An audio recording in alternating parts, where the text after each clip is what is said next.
Sports Professor Rick Horrow, good afternoon and welcome to Beyond the Scoreboard, the show that goes well beyond the trillion-dollar business of sports. And boy, what a week. Tiger Woods revolutionizes life, not just sports.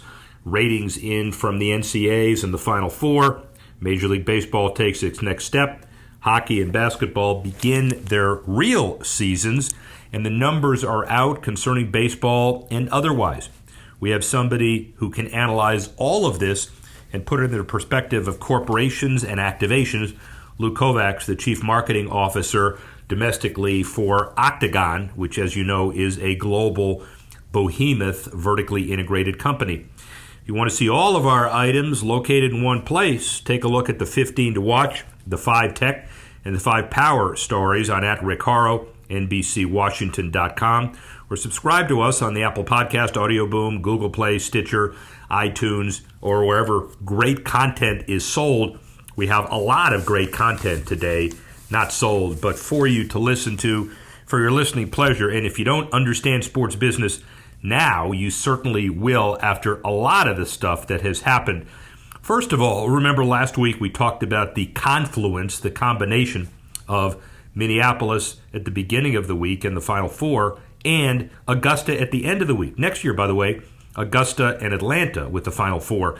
And if you can't imagine I-20 between Atlanta and Augusta being crowded on that Tuesday and Wednesday after the Final Four and before the Masters, then you don't know sports business. Well, to tie it up with a couple of things, look at March Madness. They set an all-time tournament record in live streams, 100 million, and live hours consumed, over 24 million, up about 30% from last year. Live streams, live uniqueness, everything else. Bottom line is the biggest increases were for corporations like AT&T, Buffalo Wild Wings, Infinity, the top social media campaigns as well. Facebook, 31%, Instagram, 39%, Twitter, 30%, basically all posted evenly.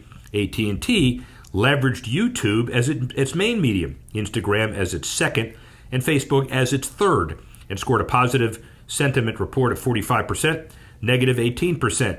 Infinity used Instagram in 85% of its posts, with the other 14% coming from Facebook, scoring a 2% negative sentiment report for its campaign and a 29% positive. As more and more people consume media online, look for these numbers to continue to increase by double figures for the foreseeable future. Then, ladies and gentlemen, there was Augusta. Move over George Foreman. Tiger Woods is the greatest comeback story of all time. I don't care who says and where, maybe in life, certainly sports. 5th green jacket, 15th career championship. He joins the likes of Foreman, California Governor Jerry Brown, entertainers Robert Downey Jr., Glenn Close, Justin Timberlake, and mogul Martha Stewart in making significant cultural impact years after their assumed peak and following a major gap in their career timeline. How's that? Testament to Woods. Twitter noted that over a span of 2 hours on Sunday, 1.4 million tweets about Woods and more than 1.8 million about the Masters. Sports celebrities like Jack Nicklaus, Serena Williams, Steph Curry, Kobe Bryant tweeted positively, as did 2 U.S. presidents, Obama and Trump, and for the next weeks and perhaps months, we'll continue to put this in perspective. I was there, and it'll add to the bucket list, and it's certainly the biggest sports moment I've ever been to, besides Bonds breaking the record. But you put an asterisk next to that, you put nothing next to this. The biggest winners, obviously, the PGA Tournament, Bethpage Black, May 16 to 19, off the charts. Obviously, CBS, off the charts. The biggest losers, participants in the 2020 Masters Patron Hunt. Secondary badges were at about $2,500 a day this year. Next year, north of $3,000. Priceless, potentially. Certainly, Game of Thrones fans, by the way, the precise reason golf had pulled off one of the boldest buzz-building moves in its recent history. Over the weekend, the club tweeted out a promotional clip showing the 12th hole under snow before shifting to its normal, glamorous springtime view. To even further pull the hamstrings of Masters and Thrones fans, the 30-second promo also morphed Game of Thrones theme with Masters' famous Dave Loggins instrumental score. HBO's blockbuster series may be entering the most anticipated final season in television history. The 61 million plus viewers of the season's trailer are any indication. The bridge between the Masters and Sunday's Game of Thrones return was unprecedented nod to pop culture for Augusta National, which traditionally not acknowledged much that goes on outside the hallowed gates. But this year, with the Women Amateur and the Kids Tournament, it is clearly an understanding that the Masters is become, as well as Augusta National, all thanks to all people.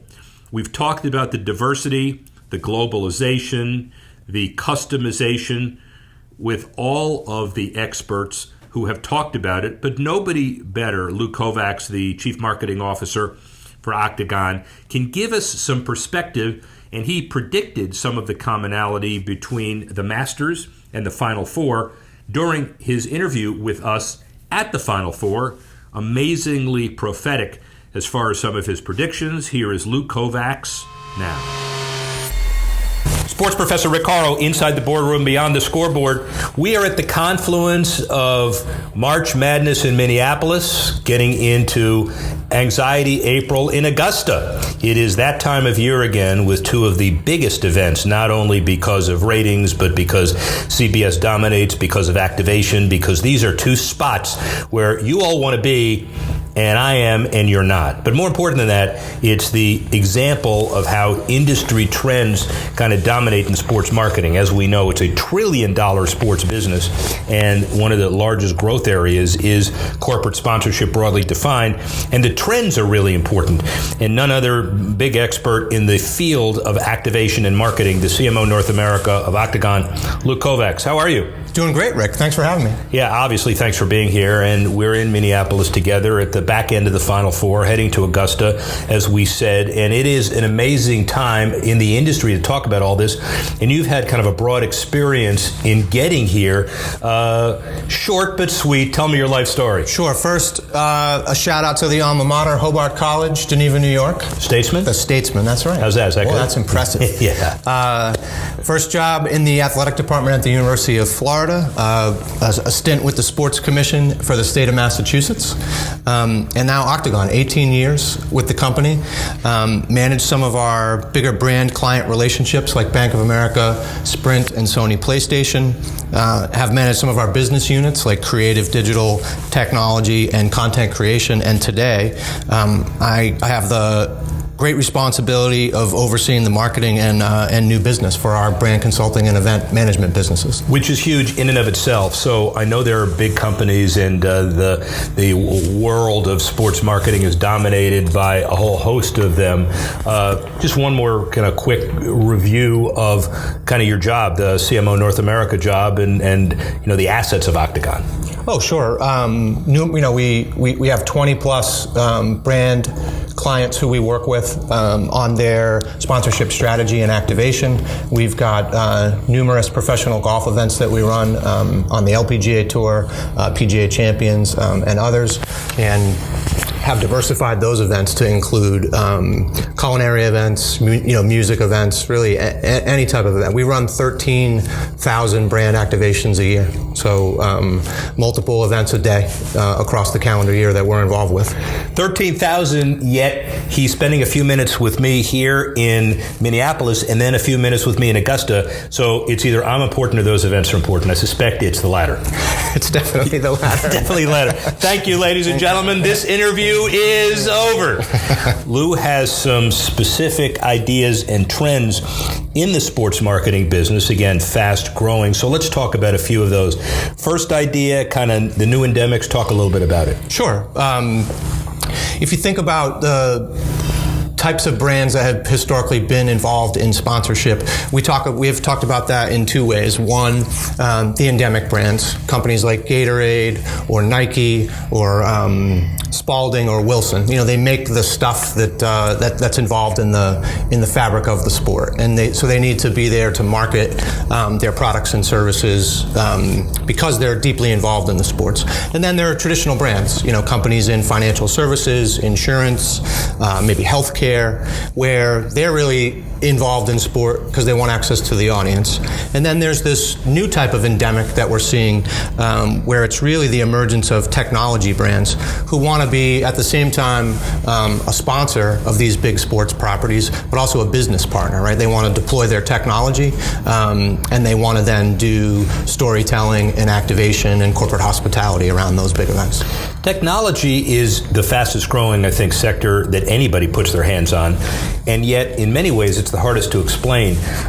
Consumers can be easily glazed over by the reasons why one technology company may have a market edge over another, yet it is important to understand it. So hence the activation, the content, the marketing strategy, the media message. So obviously you help in all of that, but that is an important trend. It is for sure, and I think one of the things that brands in the technology space see from sports is that it's a proving ground, right? It takes, there are few things that require the immediacy or the accuracy that sports require, especially at big time events like the Final Four or certainly in Augusta at the Masters. So it's a proving ground, and it creates great opportunities for storytelling. And if you can sort of prove it in sports, then explaining how that same technology might apply to the healthcare industry or the financial services industry is it's great from a storytelling perspective, and it shouldn't be that big of a leap, to convince those other customers. And from a technology perspective, I know activation is an important part of your mandate from Corporation X.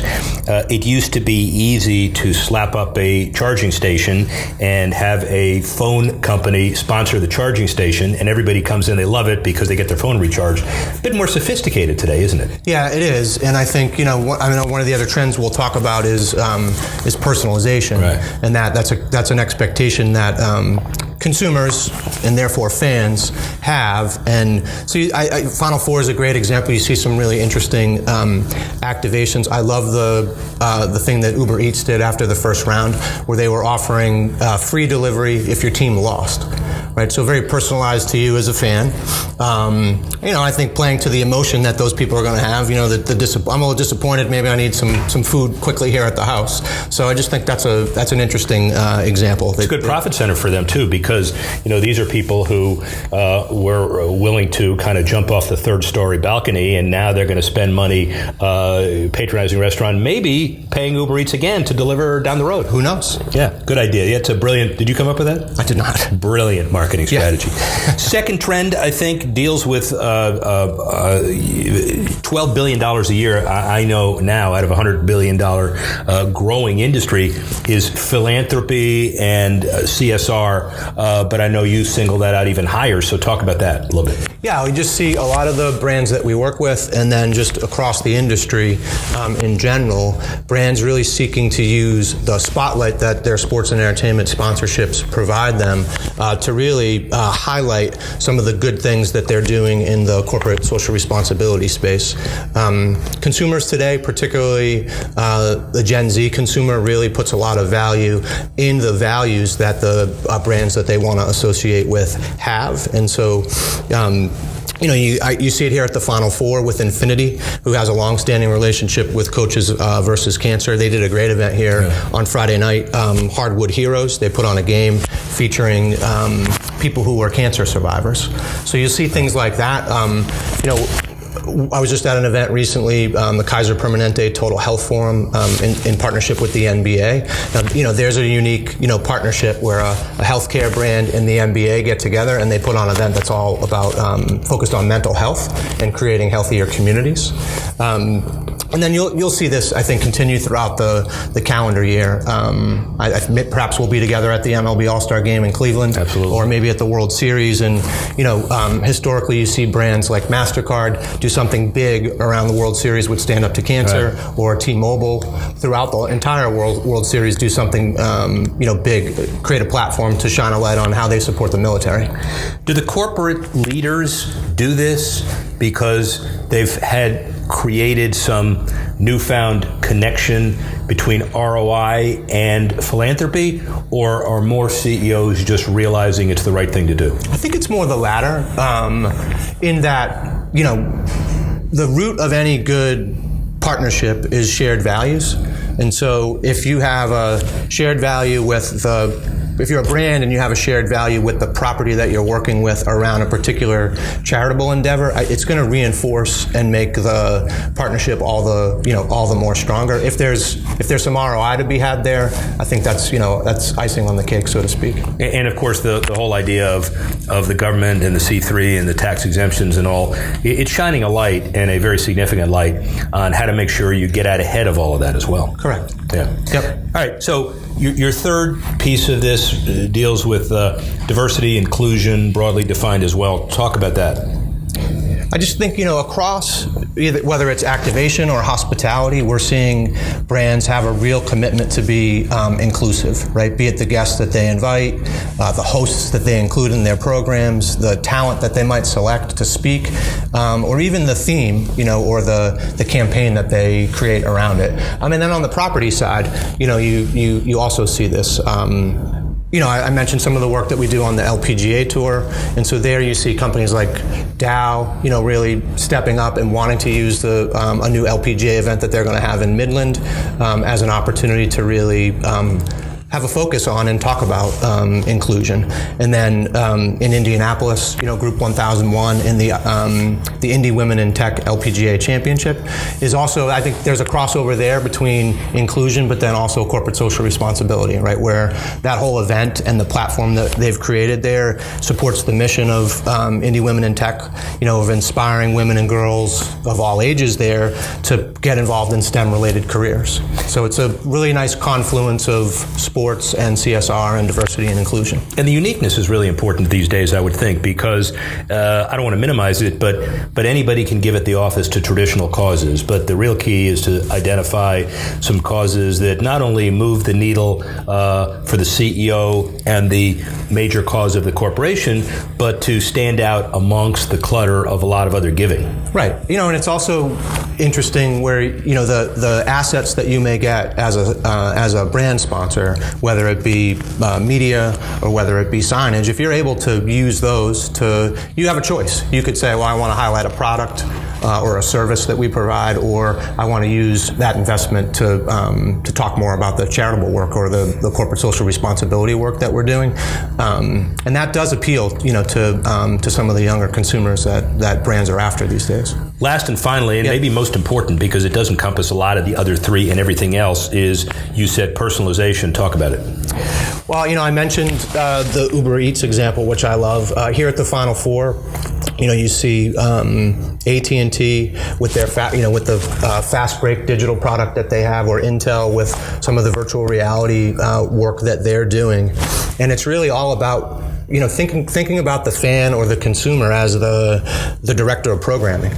Somebody who gets to pick and choose what they want to watch, when they want to watch it, what angles they might want to watch it from, which broadcaster do they want to hear it from, and then really I think learning and borrowing from what people see in the esports and gaming space, embedding the social experience right into the platform and the engagement that fans have. And even in a more traditional way, someone like Coke who issues specific team branded specific bottles or cans throughout the tournament is just a play to that whole notion of personalization.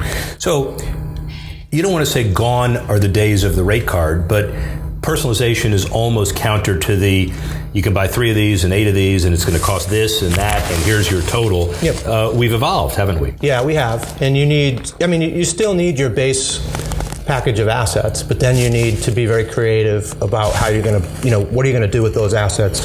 What's the activation plan that you're going to create, and who are the partners that you're going to want to work with, on the media side, on the social side, and on the technology side. So the bottom line of all of this, you take all of these 4, which are very unique trends, not necessarily unique to you, but you thought about all of this, and you sit down with a client or a potential client, and you say, I know this is what you want to accomplish, or tell us what you want to accomplish and we will tailor a plan around you. That's the way things are done these days, mostly. Yeah. Is that right? Yeah. Yes. We advise clients to go into, to start with what are the objectives, even before you decide what it is that you want to buy. What are the objectives? So then what's the best property to form a relationship with, and then what's the best activation plan to create around it? Were you the one that told Zion Williamson to blow out his shoe to get a better sneaker deal? Yeah, I was not. No, you were not. So far, you're 0 for 2, but these are two really, really good ideas. Where is it? Final question for you, maybe the hardest one to ask. 5 years from now, broadly defined, where is the sports marketing business as it relates to corporations? Oh, I think it's as the consumer mindset and landscape continues to evolve, brands are going to flock to places where that capture people's attention, and there's nothing better, than sports and entertainment. So I think there will be continued growth in that area, but you're also going to have to be very smart about the partners that you choose and how the channels that you distribute your message. Ladies and gentlemen, we all understand now that sports has been viewed as the last remaining real-time appointment TV and safe there. And folks like Lou Kovaks and their creative thinking will preserve, protect, and package those opportunities for corporate America and corporate world. Good to have you here, CMO, Octagon North America. Lou Kovaks, thank you very much. Thank you, Rick. Great to be with you. Well, Lou gives us a perspective of golf, but it also is a word to the wise for all types of sports in all types of situations. Corporations drive a lot of the business, and clearly in many, many ways. Turning to baseball, minor league baseball fans may notice new digital screens and displays at their favorite stadiums. ISM Connect, the security, content, consulting, screens, facility company, which has morphed into the spotlight in recent years, has a deal with over 25 minor league teams, adding new smart displays to their ballparks. But beyond delivering unique stories and creative ads to fans during the games, these displays are also equipped with smart cameras to measure audience engagement. These smart cameras will help keep ads and content fresh. The cameras record anonymous interactions, how long someone watches the screen, or their age range, not individual images of specific people. And by measuring foot traffic and engagement, minor league teams and ad sponsors can better understand who their fans are, what resonates with them, and how they're experiencing each game. The result, a better, more engaging experience for fans and a better way for teams and partners to learn how best to serve their local audience and loyal audience as well. Kudos to minor league baseball, and kudos to ISM Connect, which, by the way, is transcending any number of sports, getting involved in football as well as baseball and sponsoring ISM Connect Raceway in Phoenix. They're certainly doing it all. Other baseball issues, though, we talked about media as it relates to valuation. Each team, according to Forbes' new numbers, is worth about $1.78 billion on average. They're worth at least $1 billion, all 30, whereas a decade ago, only 2, the Mets and the Yankees, were. The rest of the league caught up to the Mets and Yankees, who ranked dead last and third to last in growth since 2009. The Yankees because capacity is limited, and the Mets because look at how they play on the field. The game saw the biggest increase in value over the last decade. The Giants as well.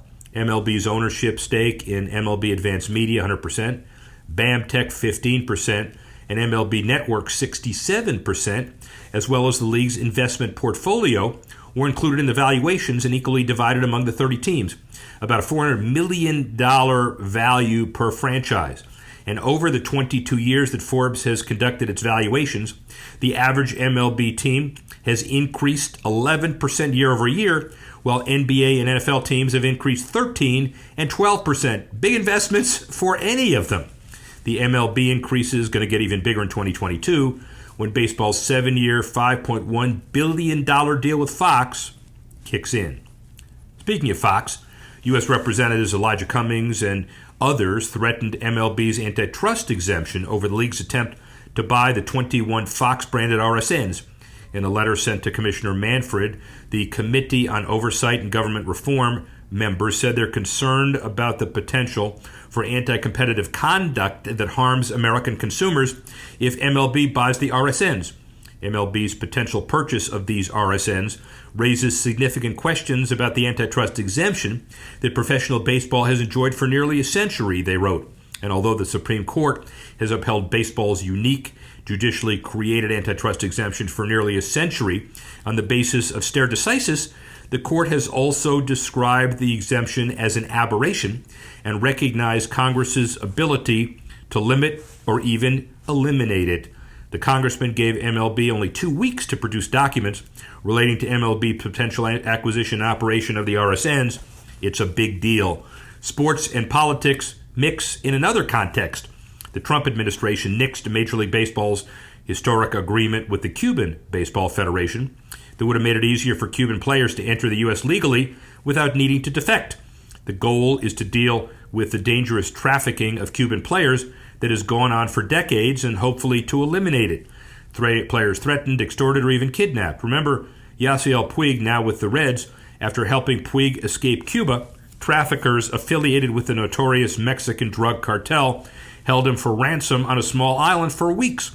The Cuban agreement is similar to the deals MLB has with China, Korea, and Japan, and dates back to the Obama administration's détente with Cuba, which intended to soften relations between the two nations. However, the Trump White House last week argued that this particular deal is a branch of the Cuban government, and the agreement therefore violates U.S. trade law, since baseball would have been paying a fee in exchange for each player. It is true, by the way, that a geopolitical war is being waged, and young baseball players with dreams of a better life are the collateral damage.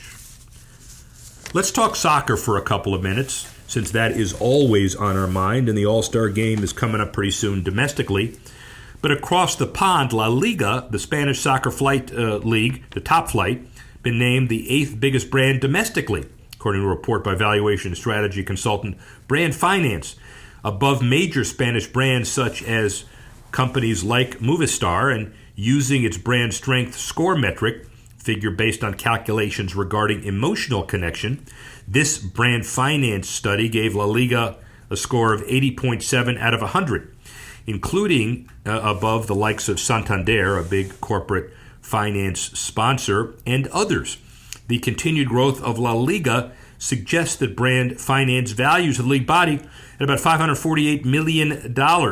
However, taking into account the value of participating league clubs individually, which includes, by the way, Real Madrid, Barcelona, and Atletico Madrid, La Liga's overall value jumps to $4.5 million, which would place it 6th on the list. And again, across the pond, a big deal. Across the pond otherwise, Chevrolet recently wrapped up a 5th season of its Goalkeepers campaign, a program built with the Women's Sports Foundation, surrounding the brand's Manchester United sponsorship in the UK. The goal of Goalkeepers is to inspire girls to #be a goalkeeper in ages 11 through 15 across the U.S. Selected by an application process, 11 girls immerse themselves into mentorship, regional activities, and a grand finale trip to England for a week-long workshop.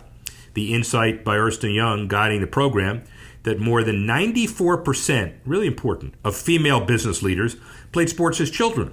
Compare that figure to the sad statistic that by age 14, girls drop out of sports at twice the rate of boys.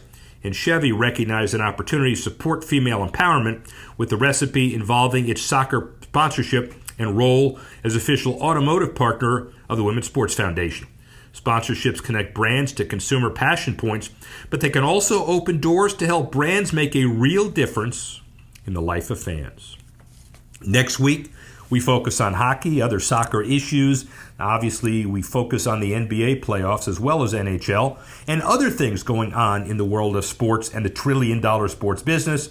We'd like to thank Lou Kovaks for giving us some invaluable and priceless perspective. We'd like to thank Dan Martin and Reed Weber and Tanner Simpkins and Complete Set Agency for helping us put the podcast together. And thank you for listening and joining us next week once again when we go Beyond the Scoreboard.